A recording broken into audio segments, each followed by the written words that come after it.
Bon, rebonjour tout le monde. Bon, j'ai une question maintenant à vous poser. Je vais y répondre de suite parce qu'au final, je pose des questions et je fais moi-même les réponses. Mais c'est pour vous éviter de chercher.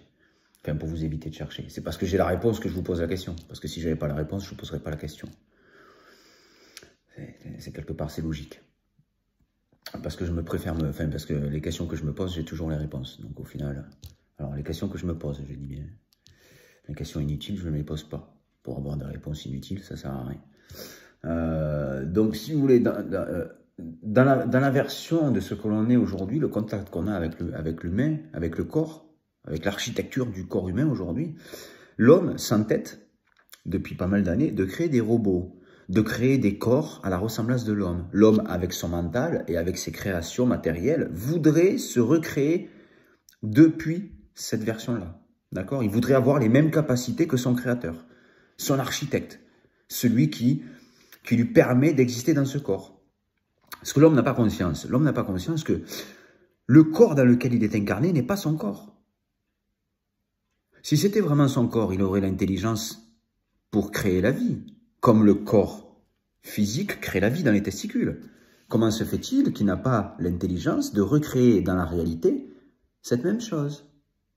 C'est bel et bien qu'il essaie, avec son mental, de refaire à l'extérieur ce qui se passe à l'intérieur. Et pourquoi n'y arrive-t-il pas? Ben, il n'y arrive pas parce que tout simplement, mentalement, le corps n'a jamais été créé mentalement. Le mental, c'est un outil, c'est un moteur. L'intelligence, c'est le réservoir. Mais l'intelligence, c'est le réservoir de toute cette connaissance qui est à l'intérieur du corps.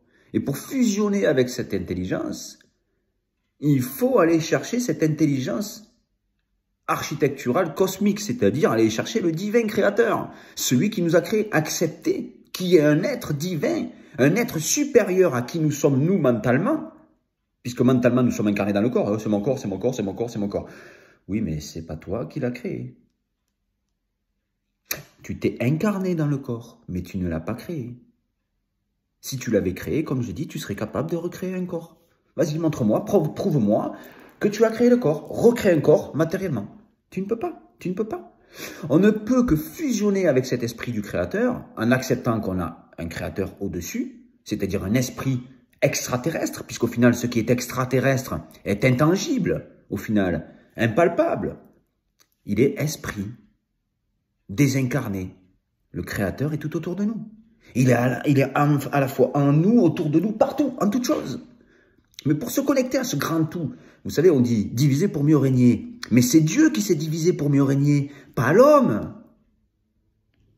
Vous voyez ce que je veux dire? Diviser pour mieux régner. Il est en toutes choses. Il s'est divisé pour mieux régner dans sa création. Et se reconnecter à toutes ces choses, c'est se reconnecter à l'Esprit de Dieu.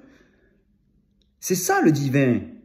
Mais on ne peut pas se reconnecter à Dieu si on ne croit pas en Dieu. Et on ne peut pas se reconnecter à l'intelligence, se connecter à l'intelligence de Dieu si on ne fait pas le chemin de la séparation mentale du corps physique pour trouver cette intelligence à l'intérieur. C'est une question d'adéquation pour fusionner avec ce genre de choses. C'est un principe atomique un petit peu, si vous voulez. Donc c'est une question de travail intérieur et de travail extérieur aussi, parce qu'il faut marcher dans la réalité, c'est-à-dire qu'il faut s'extraire de beaucoup de choses, de beaucoup de plaisirs, de beaucoup de choses dans cette réalité pour trouver cette intelligence intérieure, pour fusionner avec cette intelligence intérieure. Et comprendre comment fonctionne la création de l'homme, sa manifestation et toutes sortes de choses. Mais on ne peut que le comprendre, pas le manipuler, on ne peut que le comprendre. Et c'est à travers cette compréhension qu'on rentre en harmonie, comme on appelle. On rentre en harmonie. Et qu'on peut trouver le chemin qu'est la voie de l'harmonie. La paix. La paix. La paix, c'est un royaume. C'est un royaume de conscience, la paix.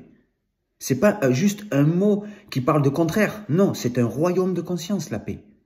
C'est celui qui est en harmonie avec l'esprit créateur de Dieu. Parce que Dieu est en paix. Tous les gens qui meurent, on leur dit, reste en paix, repose en paix.